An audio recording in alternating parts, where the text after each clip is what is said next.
Good evening. Good evening. Good evening, everybody. Good evening. First of all, I want to thank y'all again for coming out to one of the men's meetings hosted by our mayor, Ras J. Baraka. Give yourself a round of applause for that. We meet on a Friday night. A lot of people can be all over the places, but we're here getting this information to try to move forward with each individual that's in this room. So, before we start this meeting off, do we have any clergy in the house that want to start the meeting off with prayer? Anybody want to pray? I just come on, brother.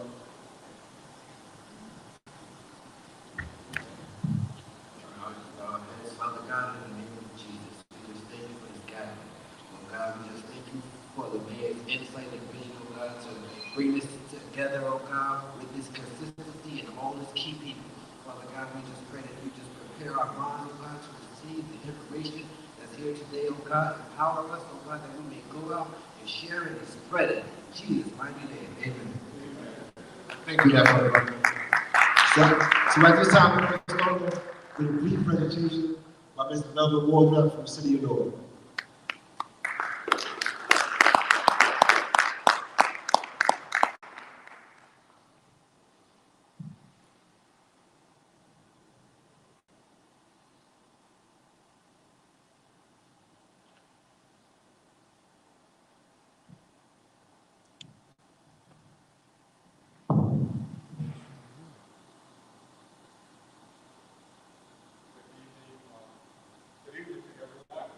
Good evening.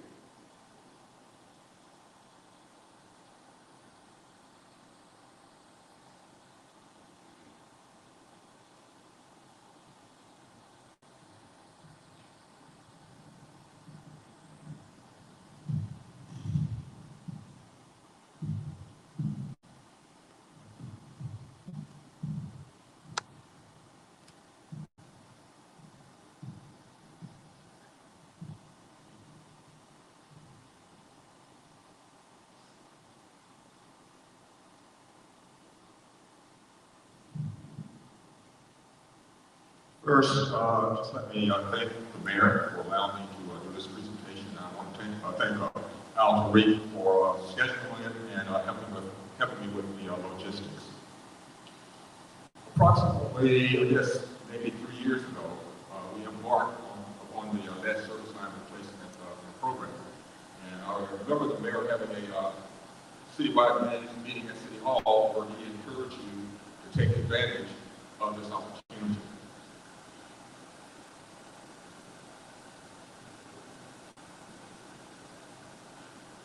So we had the objective of replacing over 18,000 lead service lines in the city of NEWARK. And we wanted to do that within budget and within 30 months. And we have done that. But we also wanted to meet or exceed the city's MPE, WPE goals to eliminate lead in the NEWARK water supply. And that's what I want to talk to you about this evening. Again, we had the vision, in the mayor's vision, invest in you, invest in your businesses, invest in your neighborhoods, invest in NEWARK. We had commitment, and that commitment was underwritten by our long-standing affirmative action program. We also had tremendous leadership from the mayor and from Director Dean, who is Director of Water and Sewer. And we did public outreach. When we kicked off this project, we had a big meeting at City Hall where we invited everyone to come learn about the opportunities that would be available to you and how you might be able to take advantage of those opportunities. I don't know if anyone here this evening attended those, but we had a good gathering of people who came out for that meeting. And then subsequently, as I indicated earlier, the mayor had somewhat of an outreach meeting at one of his citywide meetings. We provided support through our Office of Affirmative Action as well as through investment NEWARK. We provided back office support where it was needed and desired, and we also trained individuals in the community to take advantage of these jobs. Now, this opportunity, 19 contracts were awarded. It's a 30-month program. $184.3 million has been spent thus far. Again, we're about to end of it. The work is left now.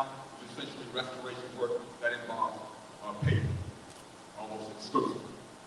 The average contract was $9.7 million, and thus far we've spent approximately $175 million.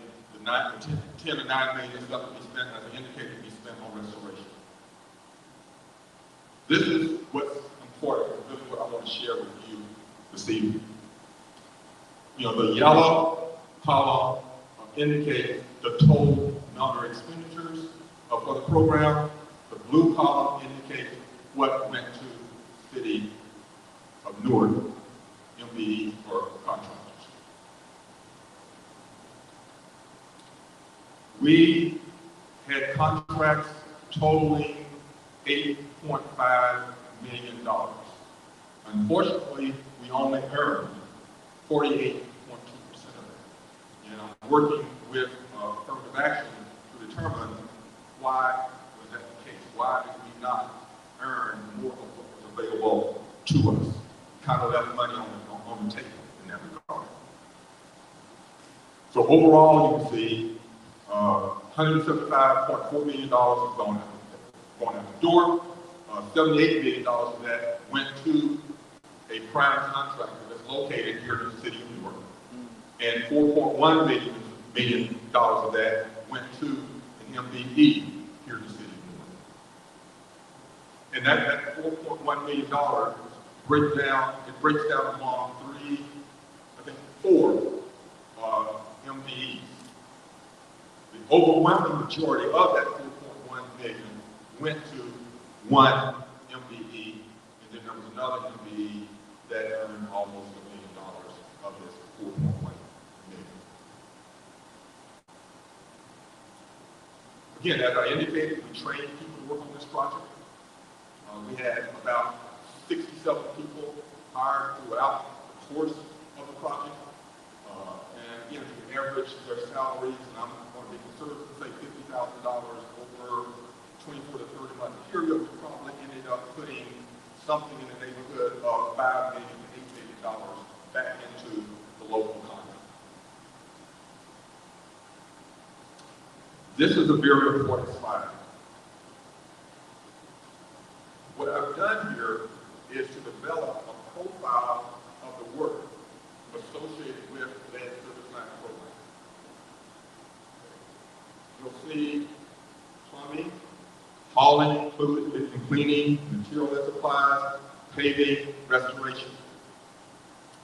City of Newark vendors, or City of Newark contractors, participated in only one aspect of this work, and that was plumbing.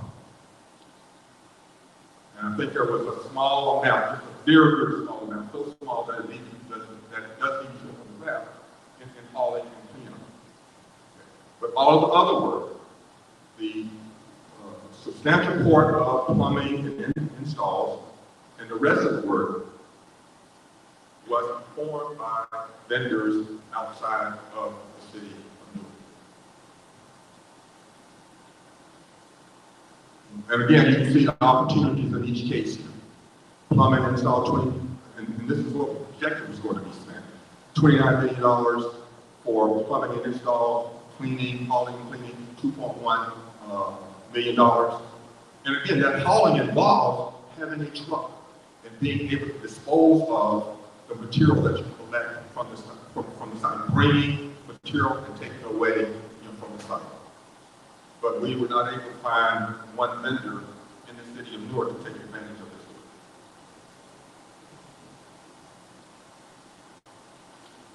And this is the actual expenditures to date. And again, you can see where the dollars are.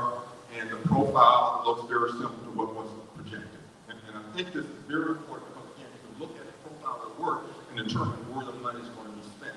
And then you can use that to determine, okay, how you want to position yourself to take advantage of it. This graph here, I won't spend a great deal of time with it, but again, it just shows the number of contractors, majority contractors, minority business enterprise, and minority business majority business enterprises and minority business enterprises.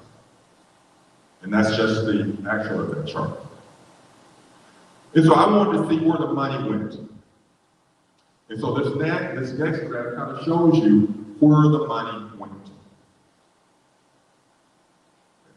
This is where the money went. In the state of New Jersey.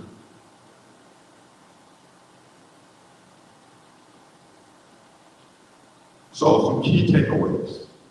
Number one, we need more North-based MBWs performing available, or we needed more North-based MBWs performing available lead service line replacement project work, and we didn't have it. Again, 87% of the payments to subcontractors for the work performed went to subcontractors, businesses outside of the city of Newark.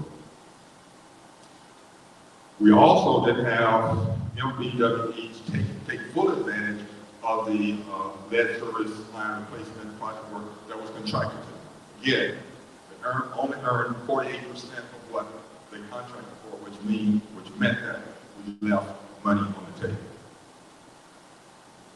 So those two things you're going to have to work. Again, some ideas, mergers and acquisitions. Maybe you merge with someone, or you acquire something. You acquire business. Maybe you do joint venture. Maybe you establish partnerships. Maybe you do incorporation of But the bottom line is we need to strategize to determine how we take advantage of this work that the city is going to have available. One of the things that we're looking at right now, and you may be very familiar with this, is the Infrastructure Investment Jobs Act. If we're fortunate, we will get our share of that, and it will be in the millions of dollars. We're probably not going to have one project as large as this, but there may be together projects that will exceed this. One project that we'll have soon is the bridge from Mulberry Commons across the Baraka Highway. And then we have some things that we need to do in affirmative action in order to help you with that, and we'll be doing that.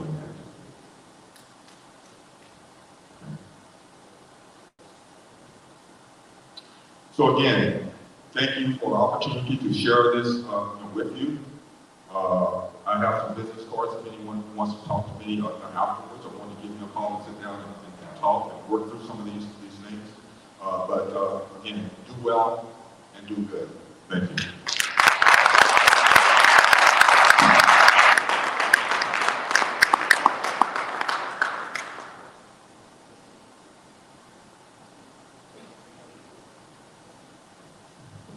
Can we thank him again for that information?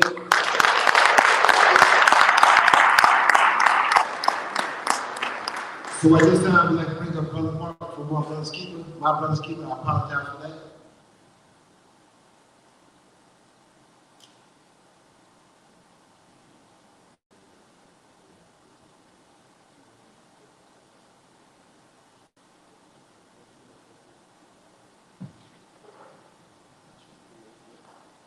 Grace and peace, brothers. Thank you for having me, Mayor. Thank you, Tariq. Not just for having me, but for convening these sessions. I think we've been doing it for over 3 years, and it's always had left an indelible mark on me. As Tariq said, my name is Mark Gomez-Sañas. Don't worry, you might have to spell it. No test here. But I am the executive director of My Brother's Keeper North. I'm going to talk a little bit about the work of MBK. Before I do that, though, I'm going to start somewhere else, and then I promise I'll bring it home. I'm going to sprint, because I got a tight 4 minutes left, probably. A couple of months ago, Minister Hott was here at a men's meeting, and he took us back to the beginning. He talked about Genesis. He talked about how God made man, and how he made that man in his own image and likeness. And that sparked for me a desire to go back and dive into that passage. It's a passage I've read many times, but there was something that jumped out to me again, and it was something I was reminded of by my father, who was a minister in the city. And it is that if you look at when God creates man, it also says that the command, the expectation to not eat of the fruit of the tree was given to the man. It wasn't given to the woman. If you know the story, the woman ends up eating of the fruit. But it's not until that woman then comes and the man eats of it that the covenant is broken. I'll say that again. The woman eats of the fruit, but the covenant was really with the man. Which means that the man had the ability to restore his wife, his family, his community, but instead he fell. And he fell short of the expectation and the covenant God had given him. And the way I've experienced these men's meetings is an attempt to restore the covenant, the authority that we're supposed to have as men. I start there because that's really the work of NFN. Our Brother's Keeper was launched by President Obama in 2014, but it was accepted as a challenge in this city and many other cities as a way to think about our boys and young men of color and how we position them as assets in solving our community challenges rather than continue to see them as the problem to be solved. Now, as an MBK community, it looks different in a lot of different places across the country. In this city, MBK sits as a policy and advocacy initiative of the Newark Opportunity Youth Network. It's important for me to frame that because I've been in this role now for several months, and overwhelmingly the number one question I get asked is, how do I become a mentor? How do I participate in mentoring programs through MBK? We do not currently run mentoring programs. We work on policy and advocacy. What we're doing is looking at policies, issues in our community that we can work with young people, not for them, but with young people to solve those problems. I mentioned the Newark Opportunity Youth Network. It is a collaborative of programs in schools serving young people 16 to 24 disconnected from school or work. And there are thousands of them in this city. And there are programs like Leaders for Life and La Casa de Don Pedro and the Mayor's North Street Academy who are serving that demographic, that population. But there are a lot of policies that make it difficult to serve them well. And so while we work on policy and advocacy, while we work on behalf of and with young people so that they can transcend circumstance for themselves, their families, and our community, the best way for you to be able to plug in and tap in is by following us on our social media, MBK North. You can Google us, mbknorth.org, and in those, through those vehicles, we share all different types of things we're doing. We have a youth policy advisory board where we convene young people across the city twice a month to talk about policy issues. We have schools and programs that are serving opportunity youth. We also, however, partner with Mentor North, which is a mentoring program here in the city that is always seeking for quality mentors so that they can match them to mentees. They provide training. And so I'm going to ask Thomas to come up for a second so he can talk a little bit about the work of Mentor North. And as he does that, I just want to frame again that there are many ways to plug into us, social media. Our website is the best way to stay connected. We are convening brothers across the city the last Thursday of every month on a speaker series talking about the role we play as educators. And I'm not talking about teachers, I'm purposely using the term educator because there are many of us who are filling that role even though we're not sitting in the formal classroom. And so I encourage you all to just plug in, tap in so that we can restore our young men specifically to the position that they're supposed to be in. With that, I'll pass it on to Thomas. I appreciate this. My name is Thomas. I'm the Executive Director of Mentor Newark here in Newark. And Mentor Newark does a couple of things. Number one, how many people here have started a mentoring program on your own and started doing stuff in the community? Raise your hand if you have to stand up if you've done that already. That's big work. Sure. Now, one of the main things, stay for a second. One of the main things that we're tasked to do is really a mission of mine. All the people in this room that have done that right now, I need to get with you because with ways that we can show you, ways we can work with you, get your weight up, so you can get that funding, you can get some other things. A lot of times the funding doesn't come simply because some of what they were talking about with business up here, the business is not the way it looks for funding. Our job is to help you get that. Get your weight up, and also we have a partnership with the district now. We're creating mentoring cultures in all 18 high schools in the district. So if you come to me and we work together, to get your weight up, to get your all the paper correct, my job is to get you into that school so you can do mentoring in that building and try to find you funding so you can continue to do it. Right? Thank you very much, everybody. Just stood up. I would tell you right away, my telephone number is my direct line. The people that want to do that, you text me 862-216-7870. 862-216-7870. Text me, I'll be back with you.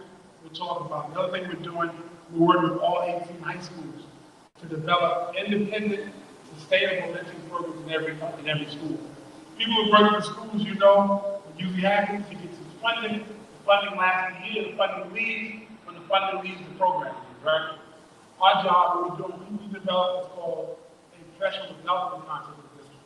My job right now is to make sure all the buildings get up, get this speed up, get mentor programs, make sure it's organic, and then for me to get out of the way. And the school owns that program, they own the partnerships, they own everything they have. That's my goal with all the work that we're doing. So once again, we want to close to my nose keeper. I just want to say thank you. Anything you need from us, reach out and let me know. Thank you. 862-216-7870. 862-216-7870. And I'm going to leave with one comment from Colin. When you look at the kids, we say we write wrong. We write songs about wrong because it's hard to see right. We show up right to do right. Thank you. Thank you. So at this time, I'm going to bring up Boyd Beside and Joe Johnson real quick for a short 2 minutes.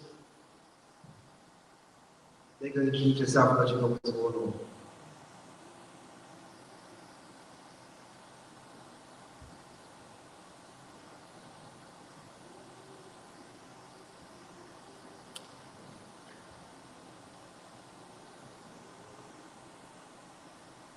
Good evening, brothers.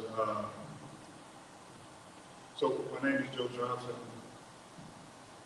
I want to just, thank you, Mayor Ras J, for giving me a quick 1 minute or so to introduce, to first introduce ourselves and also make ourselves available to you. I'm the president of a company called Disrupt Foods. Disrupt Foods is a franchise restaurant developer and an investor. We own 15 Papa John's restaurants across the Northeast, 2 of which are here in the city of Newark. The third one coming soon, as we're actively 13 more Papa John's in development right now. But that's not the purpose of why we're here. The purpose of us being here today is just to introduce ourselves, make ourselves available to you all. We put a face on Black franchising. From the city of Newark, grew up in Georgia King Village. We're building in this franchise space. There's not a lot of brothers and sisters that look like us. We're creating pathways. We're trying to establish pathways to create more Black and brown franchise ownership. So, purpose really for us today is to introduce ourselves, make ourselves available, involved in a program called Our Slice. Really, it's a play on our slice of the pie.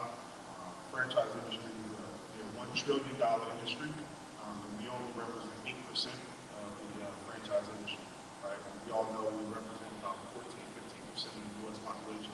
So there's a lot of work to be done. For us, we see it as a challenge of Black franchisees to lift as we're climbing and building our business. So I wanted to just, see you all this evening, say hello, make ourselves available. And we talked to some brothers out there about pizza earlier today. We're here for you. We want to see more of you in the space and help out when we can.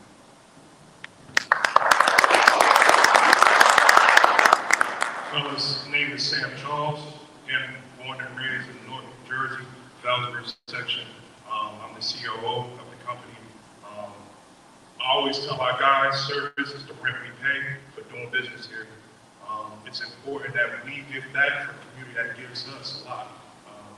Because of Newark is the reason I am who I am. So it's always important for us to give back to the community. We're here today because we want to be here. So whenever, trust me, we're available, we're always here. We're probably in Newark 16 hours out of the day. So please, if you guys need anything, don't hesitate to reach out to us. We're here.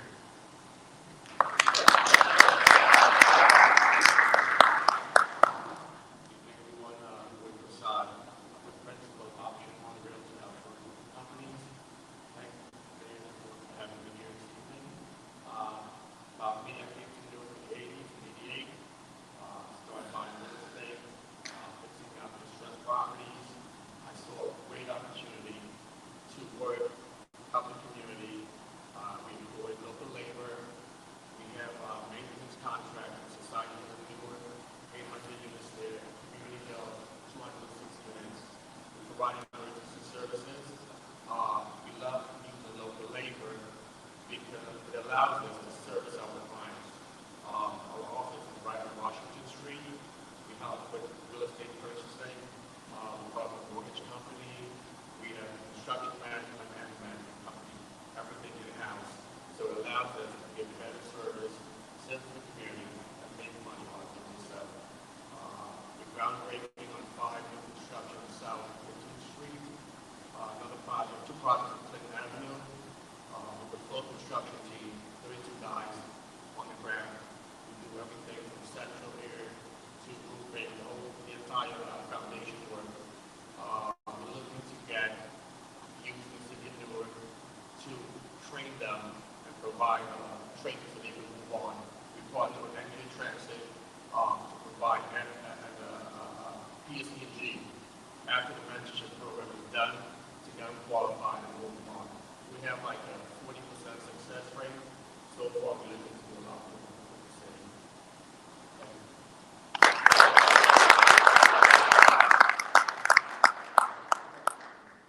At this time, I'd like to bring up Kyle Webster from Black Diamond Properties.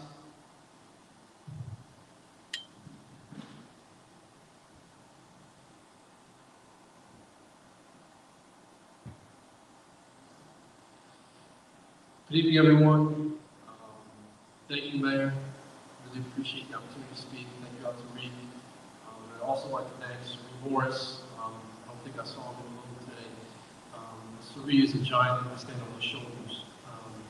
This evening, I'd just like to give 5 minutes to tell you a little bit more about what I'm doing, who I am, why I'm doing the work that I'm doing here in Newark, why it matters.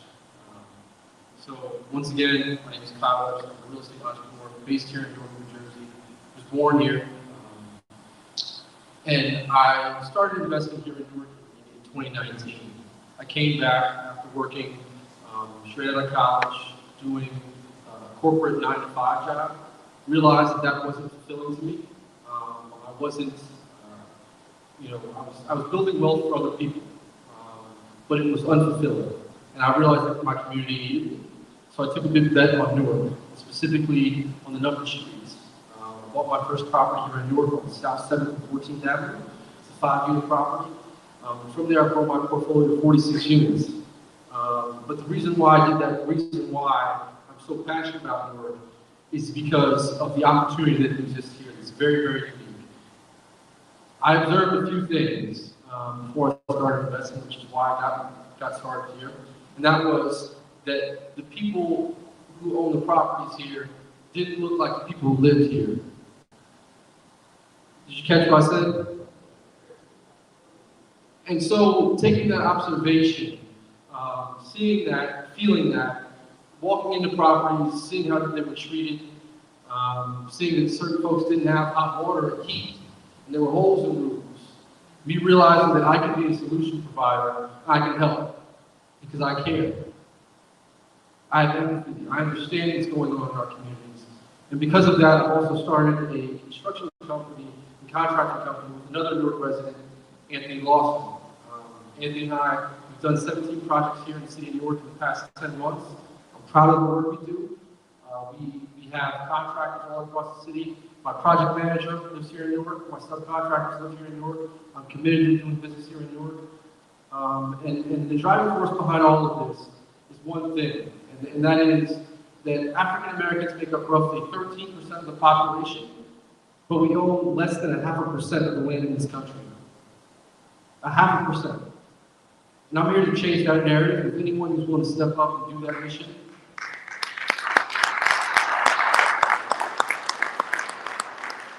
anyone who's willing to work, who's willing to accept that mission as the currency, that's the truth that we live by. And if we're able to congregate and coalesce around that mission, we can accomplish a lot. And I look forward to the future. Thank you.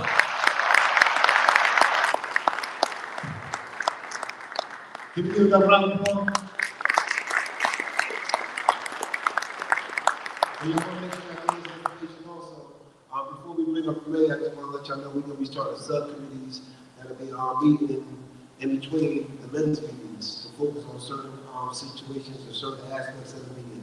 So when you're interested in signing up with the committees, just make sure you email that on my business card right here. I'll give it to you. You just raise your hand as y'all come around while we're speaking, I give my card, and you want to join one of the committees. So at this time, let's bring up the Mayor, Ras J. Baraka. Thank you, thank you. I see Nubian Flavors Sheed in the building. May 7th, right? We're having a grand opening May 7th, y'all. May 7th, Springfield Avenue. He's redoing the whole Nubian Flavors. Before the pandemic, we were supposed to go up there, so please support the brother. Raise your hand, Sheed. You know Rashid right there. He's been a homeowner. Please go up there May 7th all day.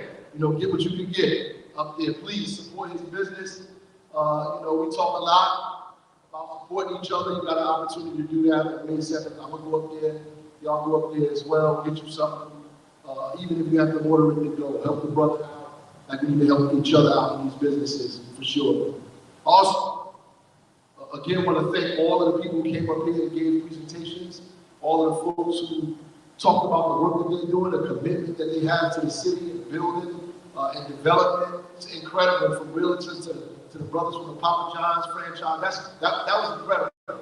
I don't know if you guys understood the gravity of what was just said before you, but you should, right? These gentlemen are from the neighborhoods that we are from, and many times, because we're from these neighborhoods, we give ourselves these excuses. The kind of trauma that's been passed down in our lives from generation to generation makes us believe that we can't do the things that we should be doing because it's hard,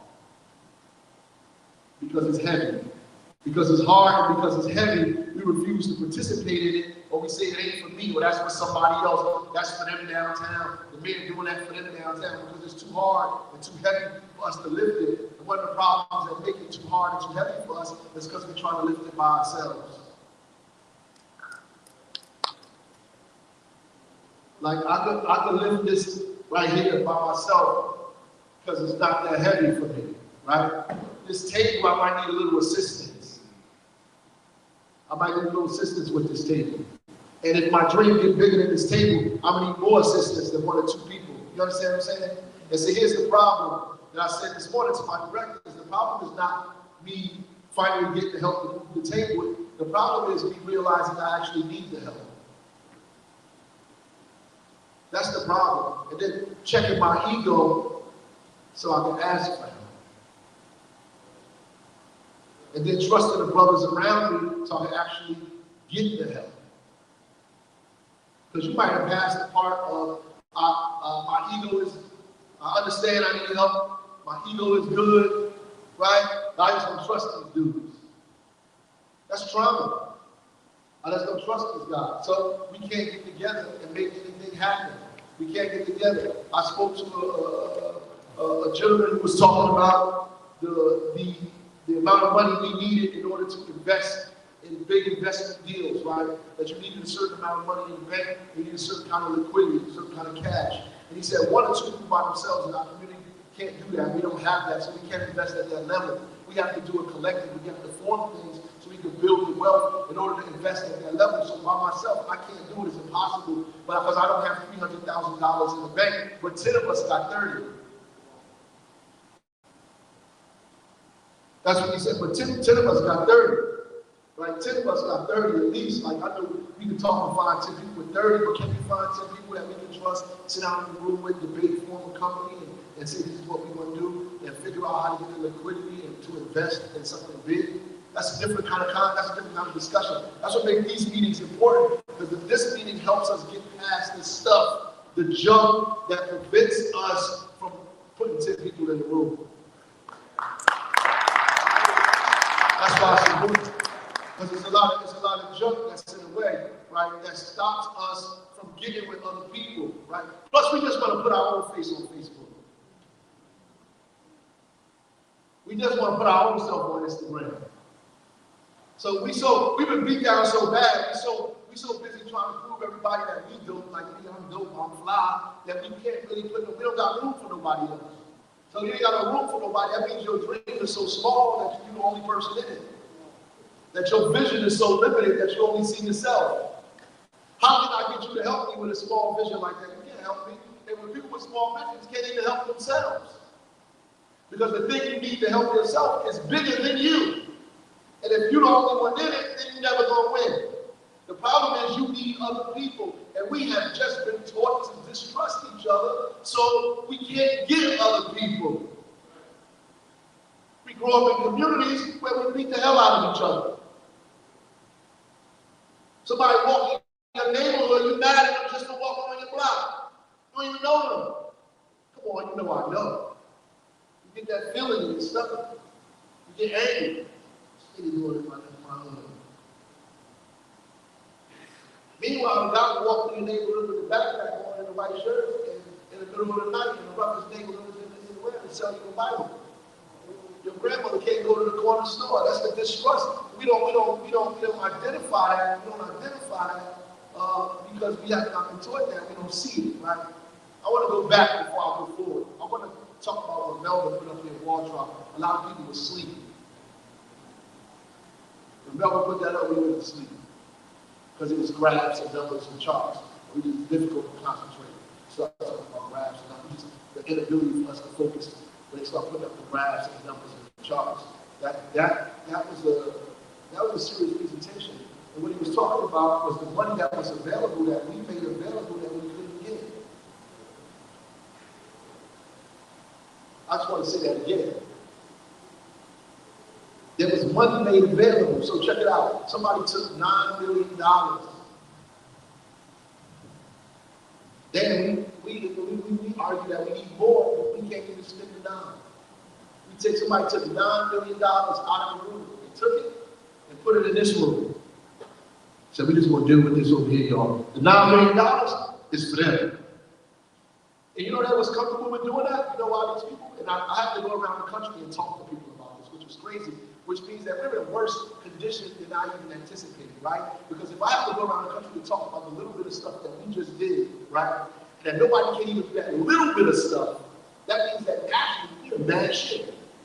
So we take $9 million, and you know why the companies was cool with putting $9 million over here? Because they had over 100 on this side. You understand that? They had $100 and something million in the room. And somebody came in the room and said, look, I can't have $120 million. Y'all gotta give somebody else some other than money. It's okay, what about $9 million? We're gonna make y'all get $9. Okay, give up $9 million. So we truck $9 million on over here. And you know why they else up there? Why else they wasn't upset about that? Because we actually gave some of that $9 million back to them. They actually got some of the $9 million. They got more than half of the money you put in there. They got it back. They take $9 million, let's throw it in the other room. That's for Newark. And then everybody out here complaining, people do for us. You know how we do in the barbershop, we running our mouth, damn thing we talking about. Spreading foolishness on Instagram. You put $9 million, and instead of concentrating with your mind about how to get the $9 million, you're in the room.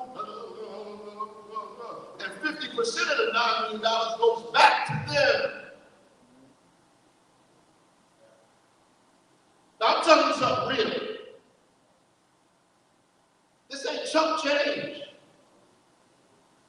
People's kids are on vacation with this money. They're in Ivy League schools with this money. They're in boarding school with this money. They done built new houses with this money. They done bought a summer home with this money. They done invested in new businesses with this money. Now, some of the good news, some of the businesses who got a little bit of the $4 million, they get to go other places and make more money, and that's what they're doing. They're going to go someplace else and make more money. But I'm still stuck on the fact that we couldn't get rid of the 9. And there's enough blame to go around on our side and on the side of the folks out here. Like at the end of the day, like the money is there, you got to get your stuff together. You got to get it together. Positively have to get it together. Like, yo, we can build, we can dig holes, man. The contract is not rocket science. There was all kinds of things involved in it that people put on you to make it difficult for you to do it. And it's hard. And you might fall down in the process, but don't stay down. It's a learning experience. And you need help. You need help. I'm just telling you, man, you can't do it by yourself. You need help. Turn the Instagram off. Just turn it off. You need help. Forget about all this other stuff. You need to put together a team of folks to do the work that you're doing and really concentrate on what it is, to, even if you gotta get a little bit at a time. Even if this time I'm gonna get 300,000 of that. Well, 250,000 of that, or 400,000 of that. Maybe I can't get 1 million. Maybe I can't get 2 million of it. Maybe I get 350,000 of that. And then figure out how I can get that done for myself. You have to really focus on that and begin to pull people together. That's what these meetings are for. Build a team. Pass information, develop relationships. And it's two things that this place has destroyed from us. You know, the legacy of our oppression in this country has destroyed black and brown people. One is our imagination. We can't see past our hand in front of our face. We can't imagine, like our great-grandmothers did, that it was something big in New York City, even though I've never been there. Our imagination has been thwarted, right? It's gone. We don't have the imagination to, like, think things bigger than what we see. We always concentrate on what's right in front of us as opposed to concentrating on what we could build that's not already there. It killed me. It killed us. 2, self-hatred and our mistrust and distrust for each other prevents us from building the things that we need to build in order to move ourselves out of the situation that we're in. Let me bring it back to housing. Because the brother mentioned the housing and the things we don't want it. So the brother's just did a study. It's going to come out one day. I'm going to do a press conference in a couple of days after. So it's a study. It's called Who Owns Newark. Brothers just did a study. Right? 50%, almost 50% of the purchases in Newark are being done by 4 companies.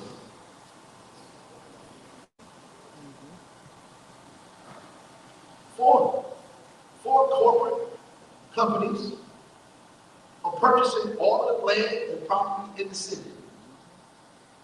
1, they're purchasing these properties because they want rental property, because they make money off rental property, right? And they're driving the rents up in these properties. And this is happening because it's a strange phenomenon to academics, because this is an investment in their mind. They are hoping and thinking that Newark is moving in a different direction, right? The only people don't think that is us. Like, we on social media talking about terror. 4 companies are buying all of these properties, and they're raising the rent in anticipation that somebody else is going to come and move there. And see, these are not just abandoned properties. These are also occupied properties. So if I buy your grandmother's home that you live in and raise her rent, she's going to be homeless. That's what's going to happen, right? That's why the land bank and these meetings are important. I don't care how hard the hell it is for you to get property. Stay at it. Stay at it. Because if 4 companies are buying 50% of the properties, that means, if they move exponentially faster than they're doing now, in a few years, they're going to own most, if not all, the properties in the city. And these are just not city-owned properties, so I just want you to be aware of that too. So these are not just city-owned. These are properties that are also owned by people in Newark who are selling them to them. So there's a private market where individuals own their homes and they're selling their homes too. They say, here, take this. They call on your phone. They're offering people cash for their property. And a lot of folks are taking it. Wow. They're like, I'm going to shoot. I'm getting this money. And it's probably younger folks and they grandmothers and grandfathers' home that they still didn't have, and they don't have a plan to do anything with it because we haven't been taught any of that. So they get rid of the property and they keep it in cash, and the cash is going to be gone in 5 years. And they're going to be without land or equity or property. And the corporation has four. And when I do the press conference, I'm going to mention their names. 4 companies. Here's the problem with that: it's not illegal. What they're doing is constitutionally protected. They have the right to buy your property. This is capitalism. I got a right to buy your property. I got a right to, you sell it to me, I got a right to buy it. And I can bundle all the properties. So if the city is doing an auction, you got 7 properties, I'm going to buy all 7 of them. And if the prices are depressed, if I buy all 7 of the properties, then I'm paying $1.5 million. So in the auction, I'm going to overbid everybody else in the auction. So you go in the auction trying to get a property that's valued at $50,000, so you expect to spend $50,000. Those guys come in and buy the property for $100,000. And you see, why the hell they buy the property for $100,000? They're going to put another $100,000 in, sell it for $500,000. Now the neighbors are happy because their property values went up because the house next to them just sold for $500,000.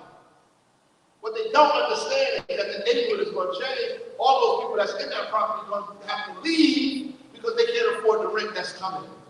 And the only way an investor would do that is if they're guaranteed the fact that they're going to get a return on that investment. They know something you don't know. They know that there's a scarcity in the housing market, that New York prices are too high, that Hoboken prices are too high, that Weehawken prices are too high, that West New York prices are too high, that Jersey City is out of control. They know that. And the next stop on the train is Newark. So all those people that are getting pushed out of here coming to your town, in your block, in your neighborhood, to live in those apartments there. And they're used to paying $3,000, they're raising the rent to $4,000. I can't afford $4,000. I'm gonna go to Newark and pay $2,000, $2,200. But people in Newark used to pay $1,700. Now the rent is $2,200. This is how the market works. I know you thought the mayor was pressing a button at City Hall making your prices go up in your house. That's not how it works. I'm telling you how it works. Those 4 corporations are driving the market that way. Because the good part of it is they think something good is going to happen happening in the city. Here's the problem. We don't. So we developed a plan to skip the joint. We try to get as far away from it as possible. You know all the people in Harlem that sold their brownstones? You know all the people that sold their brownstones? I know somebody that lived in Newark. We bought a house in Newark, sold their brownstones, and bought a house in Newark. They complains to me every time he sees me. You know why he complains to me? Because his brownstone sold for $2 million.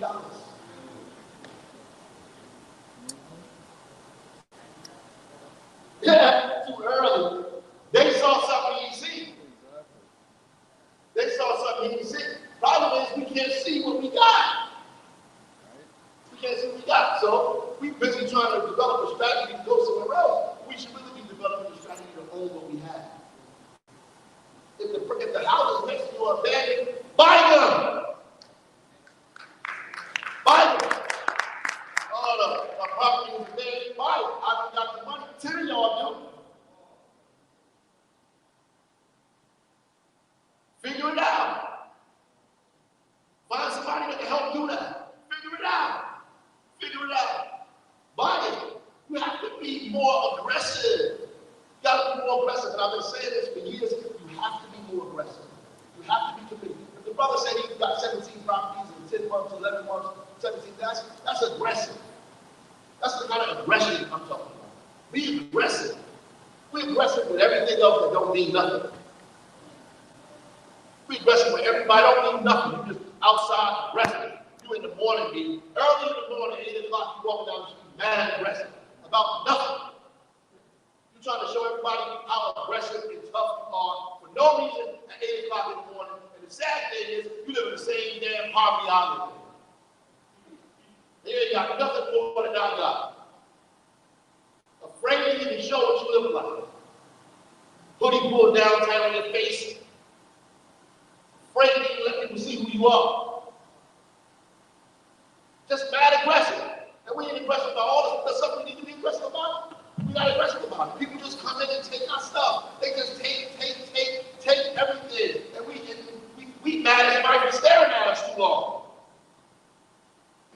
you looking at?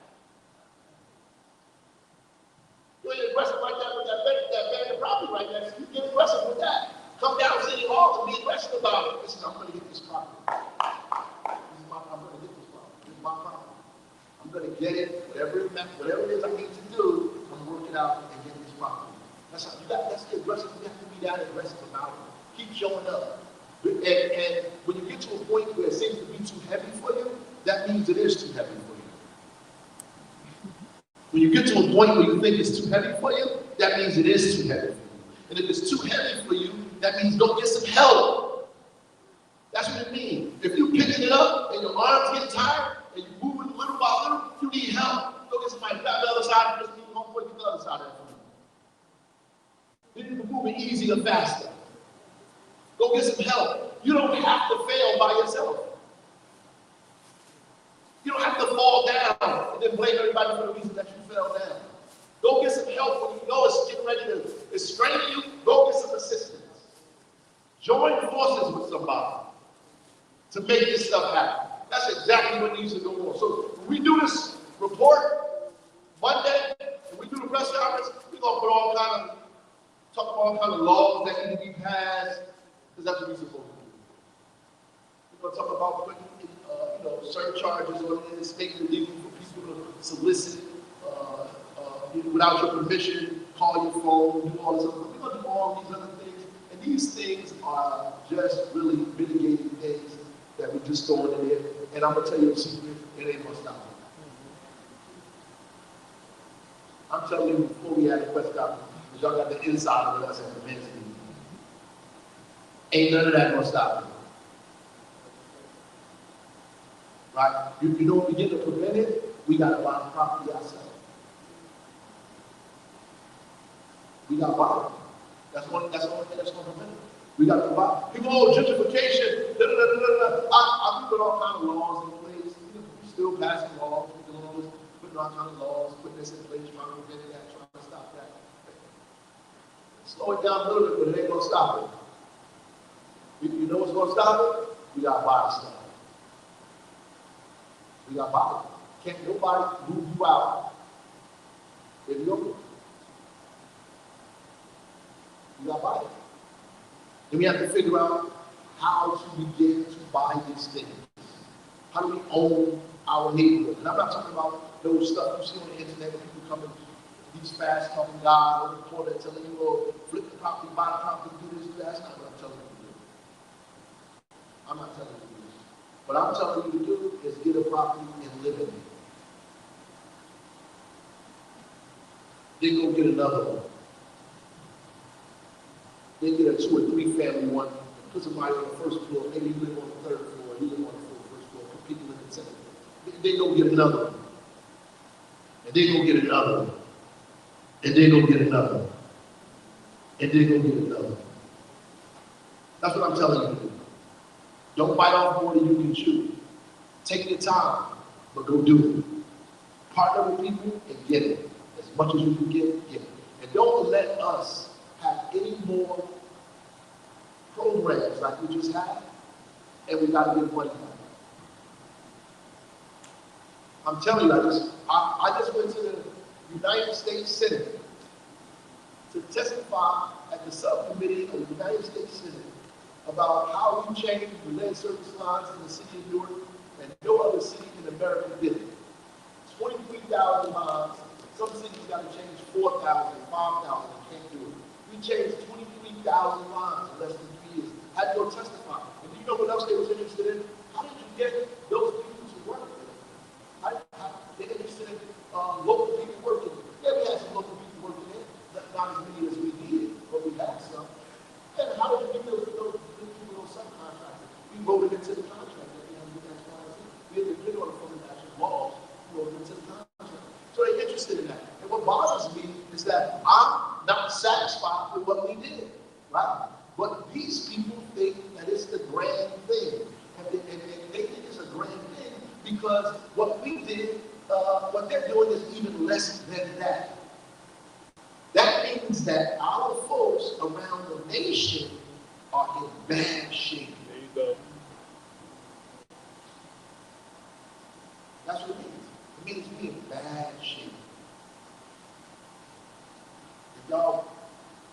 go back and forth, who live in the toughest city. We worry about who city is toughest. This does, excuse me. I'm telling you, 100% straight up what it is. Let's be interested. We want to prove to people like we were bad. For what? You can't get beat.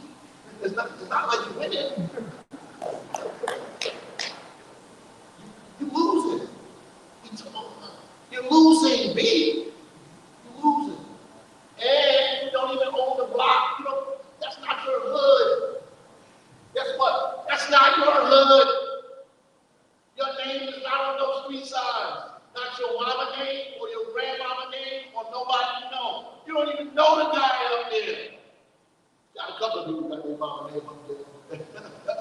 But at the end of the day, if they knock down your project, you got to find another hood.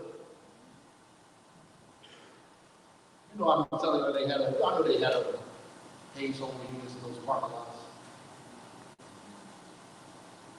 Because it ain't there no more. It's gone. You depending on stuff that you don't own. We got to figure out how to own it, how it belongs to us, right? How to make it real ours, right? You protected the dying on blocks that you have no capital in, no investment in. You know, when they fight wars, people fight wars to protect land they own. You know that? You know, Ukraine is fighting with Russia now because Russia is invading their land, and the Ukrainians are dying fighting, trying to protect their property, their land, their family, their homes, all of that against aggression from other people. You dying on blocks you don't even know, trying to protect stuff that ain't yours.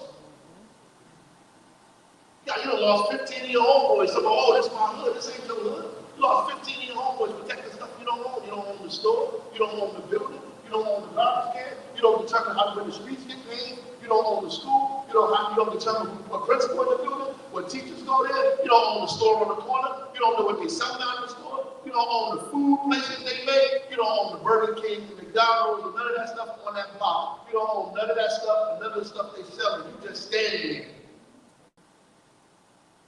You just standing there until somebody moves you. Get mad. You just standing there. It ain't yours. And you dying for it. Wrestling with cops in front of blocks that you don't own. Don't belong to you. And didn't belong to your mama. And didn't belong to her mama. We came up here running from stuff. You know that? My family here because they made a mistake. They was on a train trying to find New York. The conductor said Newark. He thought they said New York and they got off. We've been stuck here ever since. We got here by accident. So we came here running from something. So at the end of the day, we got to figure out how to own it. So I respect all these young guys who came up here talking about the stuff that they own and the things that they're doing. What we need to do is make that infectious. How do we get more people to do that? And Alex, we talked about the committees, so we want to develop these subcommittees because we want to train each other. Because obviously some of us have done it, but all of us have not graduated to a point where we're comfortable with building relationships. Because the other side of the mistrust is our inability to build relationships. We just have a problem with building relationships. We do. If you disagree with me, maybe you got a problem with it. We can barely talk to our father and our mother. We just have a problem with building relationships. We have a problem. I'm asking you to build a relationship with somebody that you don't know. You have a problem with that because nobody even showed you how to do that or the importance of building a relationship. You think you don't need nobody.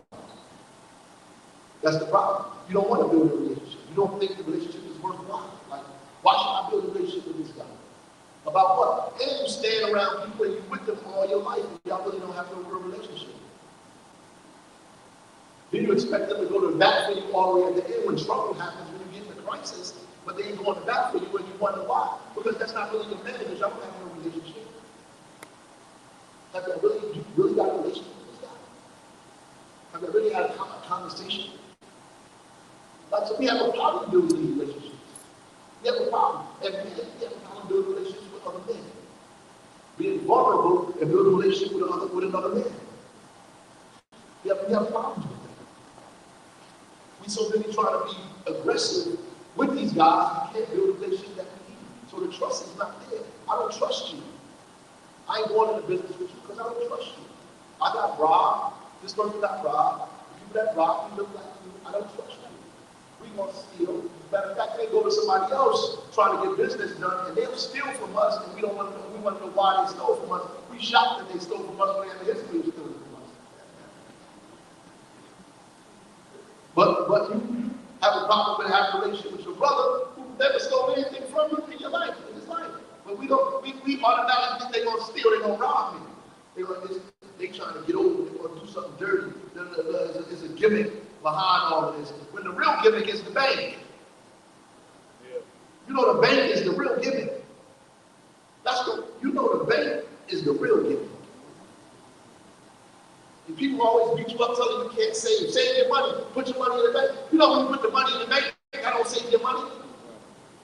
Banks don't save your money. They don't give you money. You know how much interest you get for putting your money in the bank?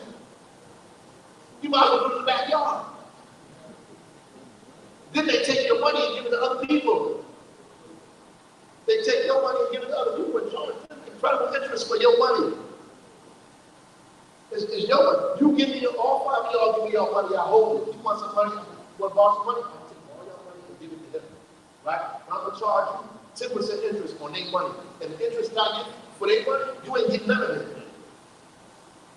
That's how that works. That's the big scam. Y'all know that. Y'all thought y'all was doing something on the block. That's the best scam in the world. I take your money, give it to you, charge you interest. You don't get none of that money. That's how that works, right? So at the end of the day, we got to figure out how to really invest our dollars. And one of these meetings, we're going to bring people up here to talk about investment. How do we invest? Where do we invest in? What's the best thing to invest in? How do we invest our dollars? And the problem with it, I went to a workshop. Robert Smith, he's the richest black man in America. He's also my frat brother. He was talking about why it's difficult for us to invest. We be talking about all these rich athletes and artists. Why they're not investing? Well, they can't invest because the rules don't allow them to invest because the amount of money that they need, the liquidity that they have to have. You think they got all this money in cash, but most of them don't. So at the end of the day, they can't invest at the level that we want them to invest in. But if all of them came together, they'll be able to invest in all kinds of stuff. So Puffy and Jay-Z and Dr. Dre, and they formed a company together. Could you imagine they did that? If Jay-Z and Puffy and Dr. Dre came together and Kanye West said, we're going to form a company, we're going to take all our assets and we're going to invest. We're going to invest in property, we're going to invest in schools, we're going to invest in farming, we're going to invest in all these things, we're going to invest all our money in this and see the return on our investment and hire folks as a part of that investment and build our own economy. That's something different, right? But them guys don't trust each other. They don't trust each other, just like we don't. And they're in competition with each other. I'm not in competition with you. Y'all not in competition with each other. You're not in competition with me. You're not in competition. We collectively try to do something, and there's enough out here for all of us, so we're not in competition. And the system that we're trying to work in is designed that we fail. What's crazy is I'm the mayor and I'm telling you that the system that we have is designed to crush you. It's designed to disrupt your life, to make it difficult for you to proceed, to give up, to lose hope. Cat told me these meetings are, we don't have these meetings, all we're doing is giving people hope. It's about hope. Yeah. The number one enemy to depression is hope. Psychologists will tell you that. The first thing that you want to give people who are depressed is hope. Hope stops people from ending their day. When they think tomorrow is coming, they live to see tomorrow. It helps them make right and better decisions. So if I'm giving you hope that you can do this thing, that we can win and we can do it together, that's the best medicine you need. You need medicine that's hopeful. So when you walk out of here, that hope tomorrow and try it again, even if you fail.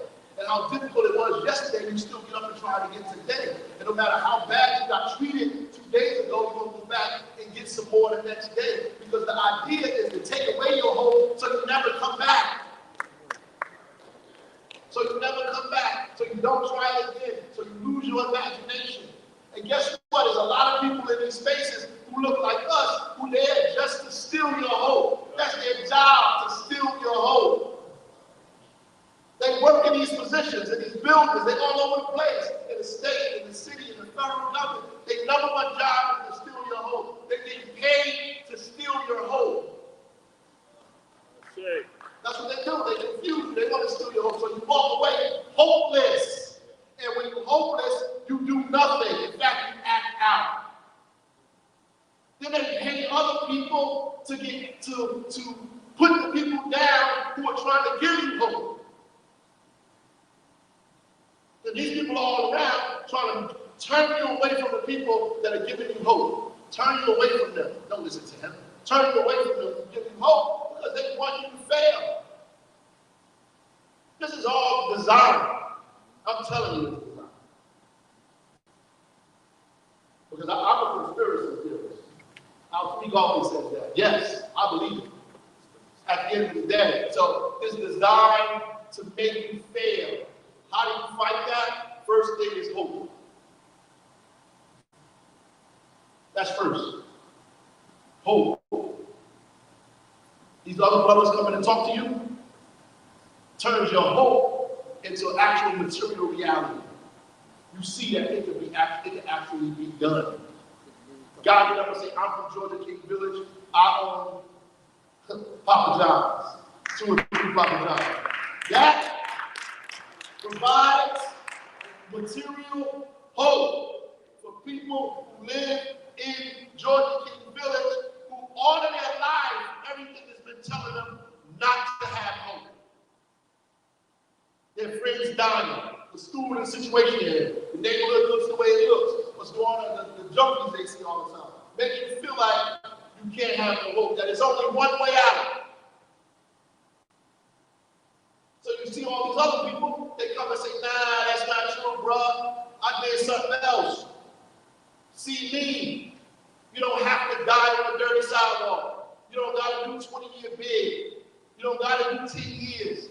You don't have to do 15. You don't have to give this your life to any of these people. You don't have to give your dreams away. It's okay for you to want big stuff and own big stuff and do it in a way where people ain't chasing you all damn day like you're a slave. You don't have to. And guess what? There's other folks here too who went through that, and I'm gonna bring some people in here who went through that, who went to prison and did all that, and are still out here doing the work that they're doing and doing incredible things. So it gives you even more hope. I know it. I don't want to say people's names until they give me permission to, you know. I talked to a guy the other day, he came up to me and said, bro, I was in a barbershop. I didn't tell these guys, I don't know what the hell y'all talking about. Like, I got 5 properties in the city of Newark. I just did a deal, a multi-million-dollar deal in the city of Newark, and I did 20 years. I just wanted to come, it's a true story. I just wanted to come and tell you that. I just want to tell you that because, you're not in these spaces, but I was there. But I had to say something because they didn't know what they was talking about. And the reality is, I told them, get your stuff correct. Is your paperwork right? You got your WWW stuff, certification from the state. You have this, you have that. Well, don't get it right. Then go down there and see the brother. That's why we leave money on the table. We expecting people to do stuff that we got to do ourselves. You got $9 million damn, they can only get 4. And you gave $5 million of those dollars back. I know you can count. You gave $5 million of those dollars back. $5 million. I know you wish you had 1% of that right now. They just let you sweep up the floor. Just move the debris out the joint. I'll pick up the wood and move it from one place to another. I get, guess what? It's like you get a contract for that. I get a contract to move debris from one place to the next place. Get your paperwork right. Get some assistance to help. And guess what? It ain't always going to be cookies and cream. So sometimes you're going to do it and it ain't going to work out. Let me see that. Sometimes you're going to do it and it ain't going to work out. It ain't going to work out. It ain't. I ran for office 16 times. 17. This will be my 19th time. I lost 16 of those times. And it ain't always going to work out. It ain't always going to work out. I ran at 24 years old and lost, got creamed, had like 2,800 votes, $10,000 from fish fries. I thought I was all out at 24. Read a few books. I ran and got creamed. I ran again, got creamed again. Ran again, got creamed again. Ran again, got creamed again. It ain't always going to work out for you. It ain't always going to work out for you. The one thing you should learn in NEWARK is that when you fall down, you got to get back up. You got to get back up. If you let somebody pick on you, they're going to do it every day. Y'all know that rule, right? It's best to get beat up than not fight back at all. You know that, right? Yes, sir. They cut me in the face a few times. But guess what? You're going to have to cut me in the face a few times. You understand that concept? I know you don't understand that concept. You got punched in the face a few times, yeah? And every time you come, you got to punch me in the face a few times. You're going to win, but it ain't going to be easy. You're going to know you was in a fight. If I got to bite you, I'm down with Mike Tyson. At the end of the day, when the fight is over, you might walk away the victor, but you damn sure going to know you was in one. Because you fall down, you don't stand. You get back up, and you do it again and again and again until you win. Until you win. Until you win. Stop. And people come to me all the time, these guys, they're not doing, they're not following what you say, they're not doing this. I can't do that. I wish I could go to every room and every meeting that you in and tell people to do exactly what I said to do. I don't have the power to do that because I'm only one person. I wish I could just like pop up and be places. So what does that mean? That means you know what my heart is and what I said to you in your mind. That means you got to represent that when you're in that space. That means when you go to that space and you're with other people, you got to represent that feeling. The feeling you got here, that's the feeling you got to represent there. Not with your head down looking at your feet. You got to represent the feeling you got right here. That same energy you feel now, that's the energy you got to feel when you're in the room with somebody else and I'm not present. That's the energy you got to feel. You know this ain't supposed to go on like this. Like this is not supposed to go on like this. So, I'm going to do this, that. If I have to leave and go do something else and figure it out and come back, I will. But I'm not going to let you discourage me.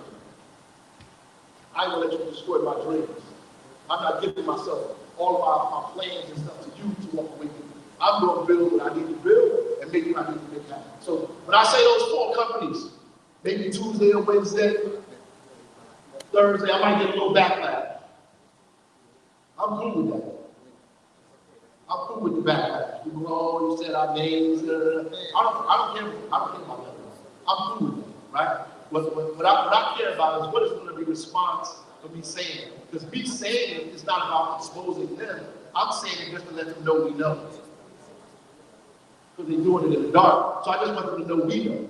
I'm not doing it to like, it's not going to do, because I said something, it's not going to do anything to them. They're just going to be mad that I said it. But it ain't going to do anything to them. It's not going to hurt them.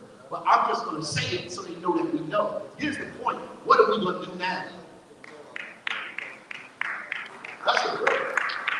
That's the real point. What are we going to do about it? And guess where they buy the properties of that?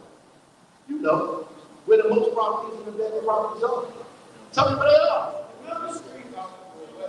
Southport, Westport. Y'all know. The number streets. I heard that. Southport and Westport. That's where they find Upper Flint Hill. You know what Upper Flint Hill is? I got to know y'all English. Y'all from the hood. Y'all know. What got to believe with other people when you talk about your city? When they talk about your city, they don't say the things you say. You know, they don't say I'm from the South and all that. They say Upper Clinton Hill. Upper Clinton Hill is, you know, everything above Shanley Avenue. Shanley Avenue and all that stuff above that. Shanley, Baldwin, 10th Street, 11th Street, 12th Street, 13th Street, 14th Street, 15th Street, 16th, 17th, 18th. That's the neighborhood I grew up in. That's Upper Clinton Hill. Upper Clinton Hill. And then they say Weequay. And they buy properties in Weequay. You know why they buy properties in Weequay? I can tell you the streets. And you know the people who live over there know the streets. But they buy property at the streets that have the abandoned properties in the Weequay section, the Victorian homes that are over there that are worth so much amounts of money that are abandoned in those blocks and those neighborhoods, whether it's Hardin Terrace or Mates or any of those blocks where you see all those abandoned properties at, they get those properties. Or the homes that you know that used to be one-family homes that were now turned into 2 or 3 family homes. They're buying all of those in that area. In the Westport, they're in a number of blocks. 14th Ave, 15th Ave, 16th Ave. That's where it's going on at. 7th Street, 8th Street, 9th Street. That's where it's happening at. It's happening all around there. And they grab those properties. And as Georgia King Village expands, with L&M, they build more stuff. And as the hospital expands and grows, all that property around here is going to be worth more money. Someone's buying it now. Because y'all see L&M building a building next to Georgia King Village. How many of you see that building going up next to Georgia King Village? Y'all ride past it every day. Y'all know what's going on. They're building another building there. You know, the hospital, they're going to invest more money in the hospital, turn all those units that are out there into other buildings. What's going to happen when they build those buildings over there and those units go away? All that property is going to be worth all this money. That's what's happening. It's turning over. Now, downtown is becoming a neighborhood in and of itself. I'm just going to give you all of the secrets. Bear Stadium is about to build 4,000 units of property over there at Bear Stadium. 4,000 units with commercial spaces there. The city is building a walking bridge from Prudential Arena all the way to Penn Station, so you can walk out of Penn Station and walk on the bridge and go right over to the arena without touching the ground there, with commercial stuff on the top of it. And all those parking lots that are around there, all those parking lots across the street from Prudential, once the bridge comes, they are required by law to build on those abandoned properties. So they're going to build all kind of buildings on those abandoned properties. Y'all see the building that Shaquille O'Neal building right now on Market Street. You see the building going up? That's Shaquille O'Neal's building. He's got that building, and he's building another one on the waterfront when that one is finished. He's building another building on the waterfront. Shaquille O'Neal will have 3 properties in the city of Newark by the time this thing is said and done. NJ Pack is building a hotel. They're building a hotel. They're building another art center. They're building another thing right now. NJ Pack, right now, that's what's happening. All this stuff is going on. And you know what they debating, they fighting with me about? Because I want to change the name from Washington Park to Harriet Tubman Square. Meanwhile, they're building all this stuff. All this stuff, they got all this stuff going on, and the fight is about me.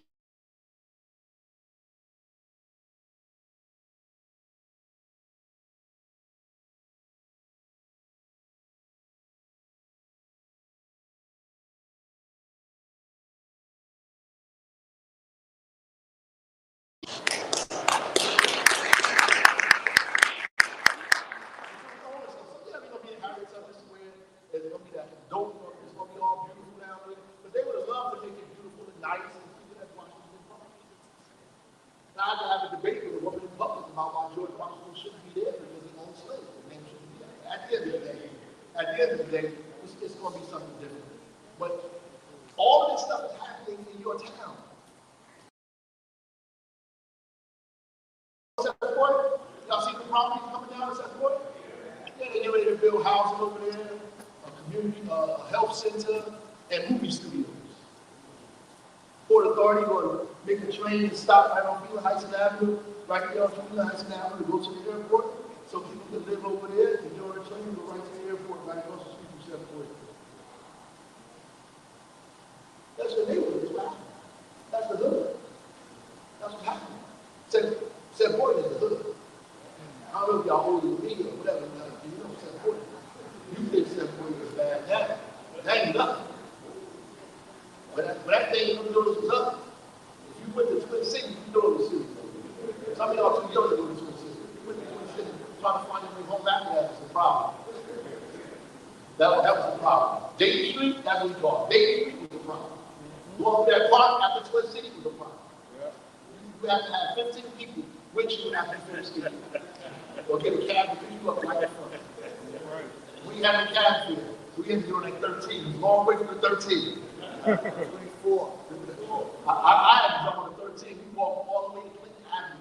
I would not stand at the bus stop down there by 7. Never.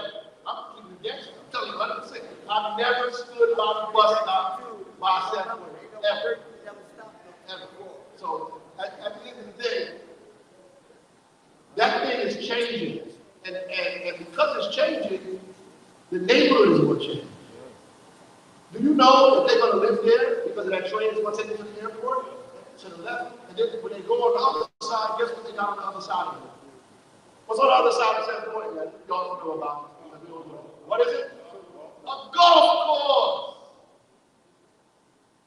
One of the best golf courses in the county.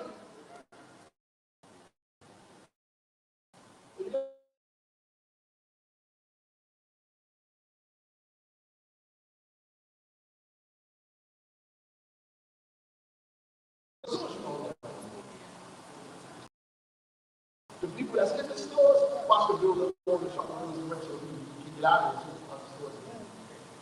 That's how it works. I'm just telling you, game. Now I want us to form our own game. We want you to know, we got a game plan. I want you to know the other game. That's what's happening. Same thing is happening.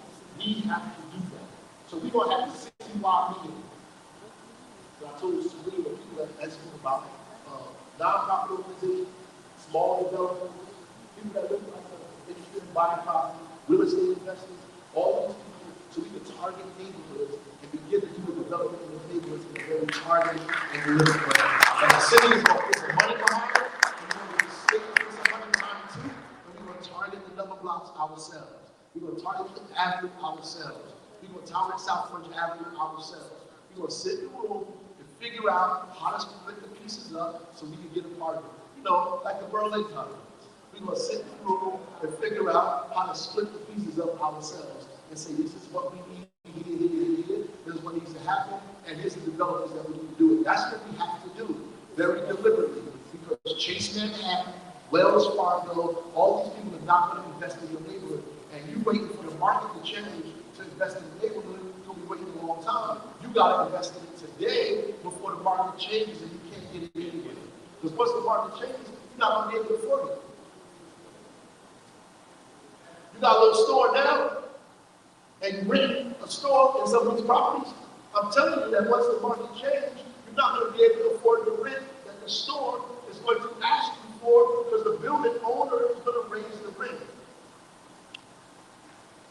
So as we come up with all kind of programs trying to stabilize people's rent, we got to be able to find people who go on the property. I can't take $9 million, put it in the room, and ain't nobody get it.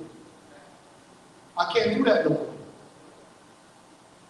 You know what happens at the state level when they see that? Because the same way, Melvin studied that, and some other people looking at that too. And you know what they say? What's the purpose of that? Why are you doing that? It don't make sense. You're making us follow laws to give money to people that don't want it. They're going to be arguing at the state level. Why are we doing this? Mr. Legislator, why is the mayor forcing us to do this? Nobody's taking the money anyway.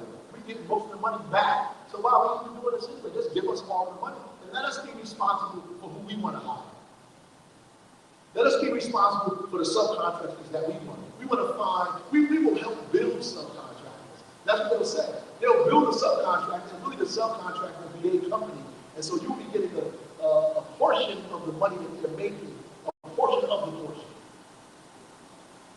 That's how it works. So, let's fix that.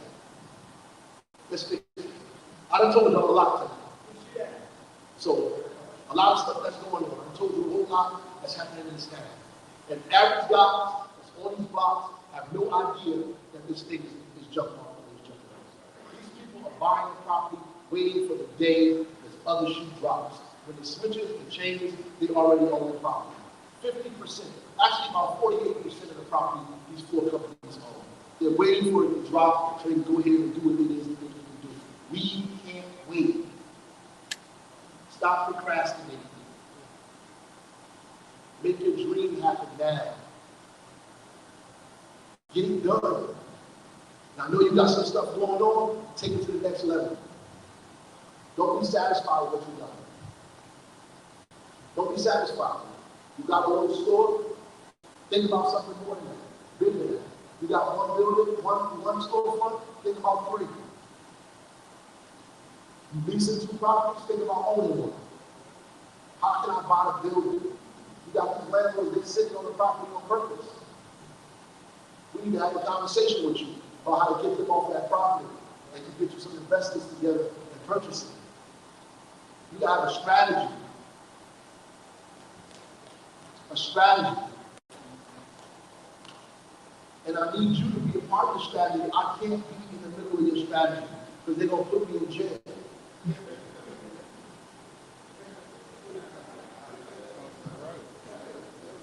Yeah. They're sitting down right now trying to figure out how to put me in jail. Yeah. Yeah. Absolutely. Absolutely. Absolutely. Absolutely. And the way I know that is because history is proven it. Absolutely. Absolutely. Absolutely. 100%. 100%. Now imagine if everybody would have got the 9 million instead of the 4, then they really turn the heat up on me. I got a little break because you guys are lazy. If you went hard and got the whole 9 million, I would have been in trouble.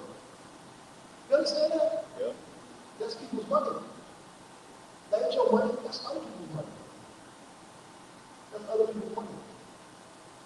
Yeah, they didn't invest that money to give it to you. They didn't go back.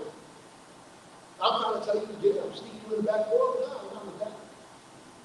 That's not how this game is played. You know, you doing something you're supposed to do, bro. You talking too much. So at the end of the day, we're gonna figure out how not to let this stuff happen. And so I have to be smart enough to know I know you want me to be with you all day, but I can't be with you. I just gotta give you stuff and you gotta go take it on your own. I can't come to the meeting with you. You gotta go to the meeting by yourself. I can't stand in the door with you. You gotta go to the door by yourself.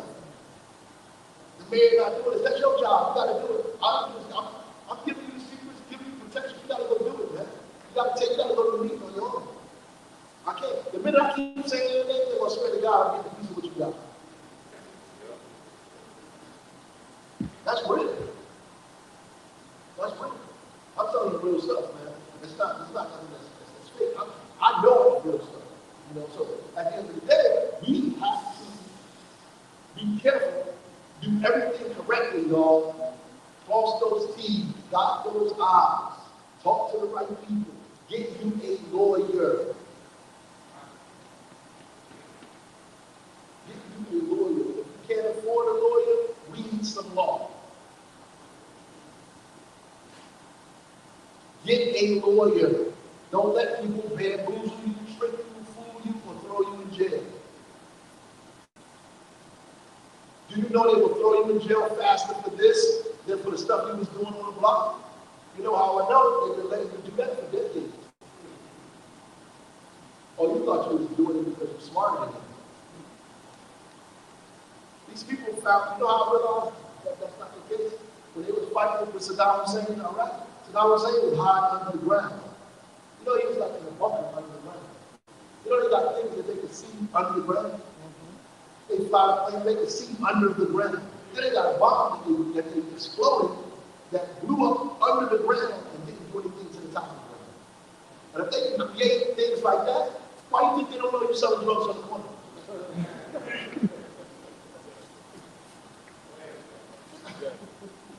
I mean, you don't understand that? Of course. Absolutely. Absolutely. So at the end of the day, like it's just a cat and mouse game that we're playing all our lives. And we should really abandon that and figure out how to play the real game and take the thing from these folks who have been using it to keep us in the situation that we're in and use it to collectively feed ourselves and our family. Right? And help our children.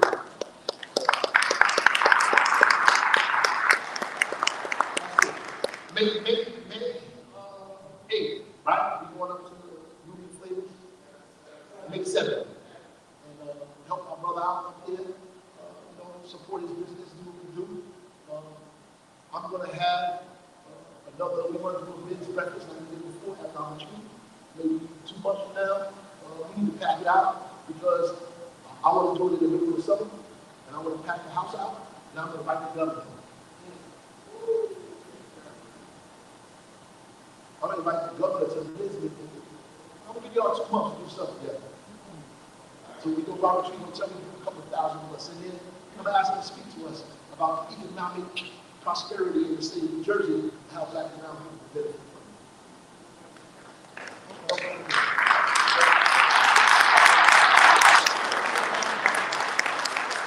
We want to pack the house. We want to pack the house. We want them to come in and see all of us in here so they know that we all ready and hungry.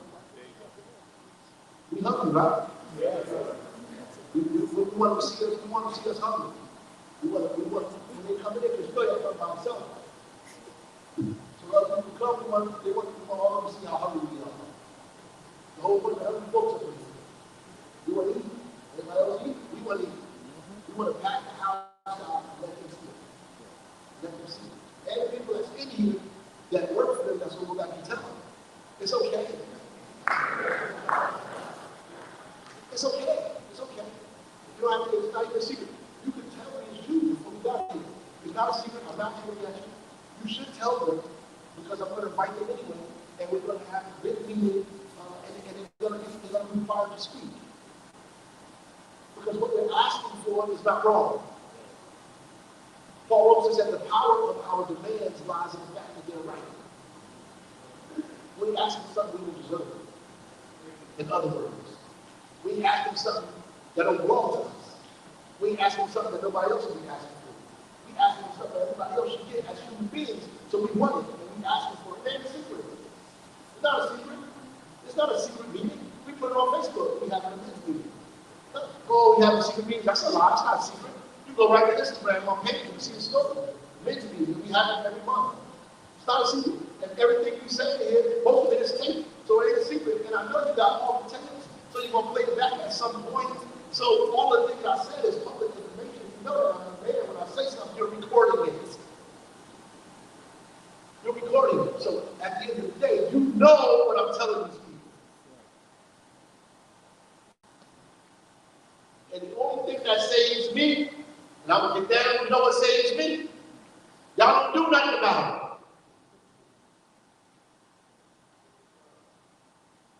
That's the only thing that saves me.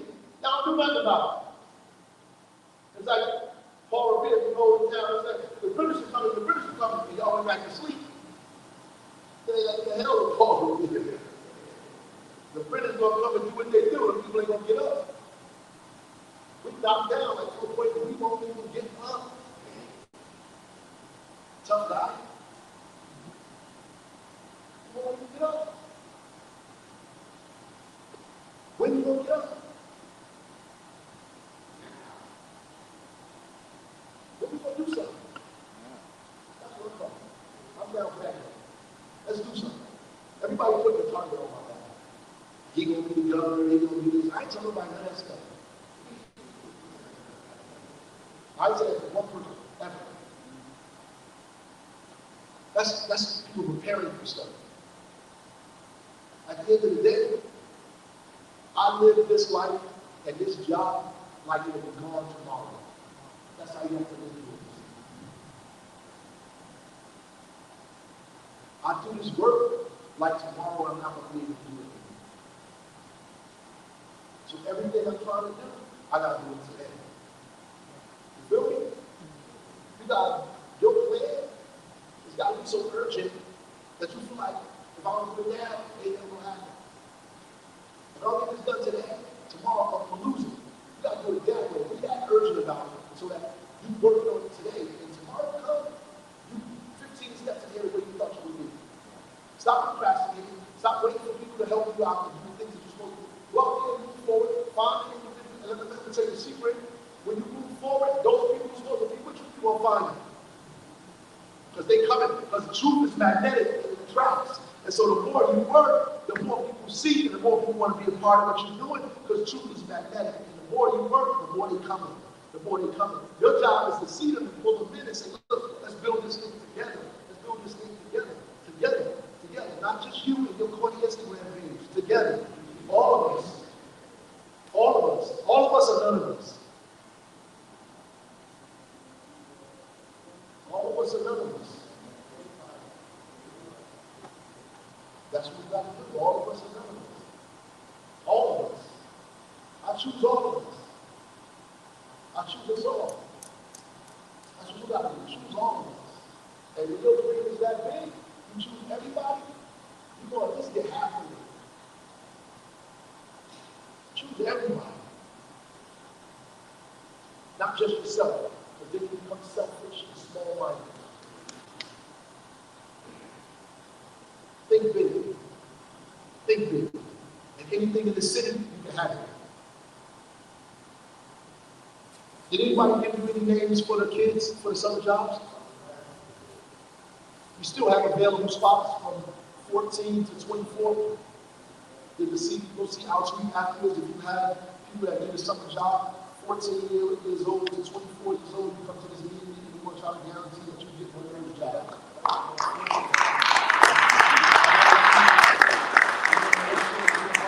14 to 24, these summer jobs, these young people, you can put them in there. 24, so that's not so young. They can also work as well. And it ain't like when I was in Speedy when you spin the blocks. So that's not what we're doing. When I worked for Speedy, that's what we did, clean up blocks. Yeah. Sweeping the streets. We don't do that anymore. Like they work in companies and NEIT and all these other dope places. So 15, 14 to 24, bring them on, give the names to House Week, and we can give them a job. Don't pass that up, y'all. Then when the summer's over, you know what is somebody like, I need a summer job, and you're like, dang, I had the opportunity, I can give you a name, so make sure you give House Week the name, so the kids can work for the summer. Hold the line, y'all. Hold the line. Hold the line. Hold the line. Hold the line. Hold the line. Hold the line. Hold the line. Hold the line. Hold the line. Hold the line. Hold the line. 2 months. Ras J Hotel, 2 months. Those committees as well, come see our team if you're interested in that.